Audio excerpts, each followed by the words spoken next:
السلام عليكم ورحمة الله وبركاته. أهلا بيكم حبايبي في قناتي، قناة دنيتي لايف. اللي أول مرة يشوف القناة ياريت يدوس اشتراك ويفعل الجرس وما تنسوش اللايك. النهاردة إن شاء الله هنقدم لكم وصفة طبيعية لحالة أو للناس اللي بيعانوا من حاجة كده مشهورة، وناس كتير قوي بتعاني منها وبتسبب شكل كده مش حلو للشخص في وشه. وهي علاج للهالات السوداء.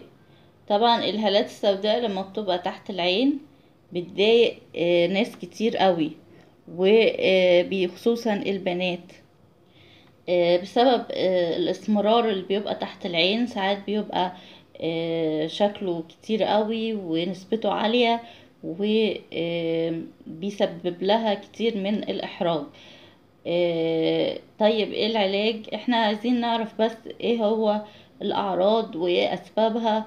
ايه أسباب ان اللي يبقى فيه سواد تحت العينين أو الهالات السوداء دي تبقى موجودة؟ لازم نقضي على الأسباب الرئيسية في الأول، بعد كده نبتدي العلاج. الأسباب ان أول حاجة السهر ان كتير قوي بيسهروا لوش الفجر، وكمان بيقعدوا على الموبايلات أو على النت أو على شاشة الكمبيوتر. الحاجات دي بتسبب لك هالات سودة تحت العين.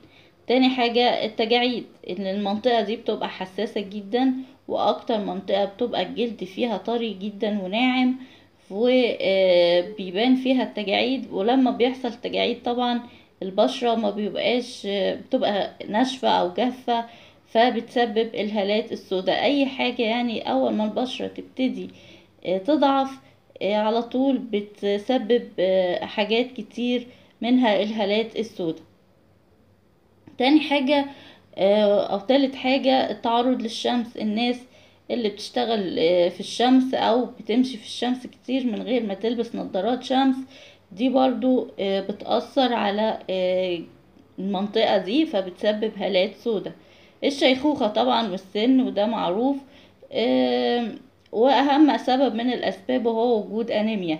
يعني مثلا لو في انيميا عندك، اول حاجة بتبان عليكي ان بيحصل لك هالات سوداء تحت العينين. ولازم نعالج المواضيع دي كلها ونعالج الاسباب دي في الاول، علشان العلاج بتاعنا لما نعمله يجيب نتيجة سريعة. والنهاردة هقدم لكم مكون واحد وسهل جدا ورخيص، وهتستمر عليه. هيعالج المنطقة دي او هيعالج الهالات السوداء الموجودة في مدة تقريبا اسبوع ويمكن اقل، باستخدام مكون واحد وهو زيت اللوز الحلو. زيت اللوز الحلو بنستخدمه على المنطقة دي اللي هي تحت العينين. بعض قطرات منه بنحطها على المنطقة دي اللي هي تحت العين، او المنطقة اللي موجودة فيها الهالات السوداء.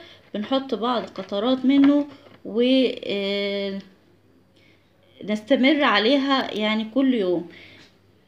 زيت اللوز الحلو هنحطه ازاي؟ انك قبل ما تنامي كل يوم هنحط جزء كده على طرف ايديكي.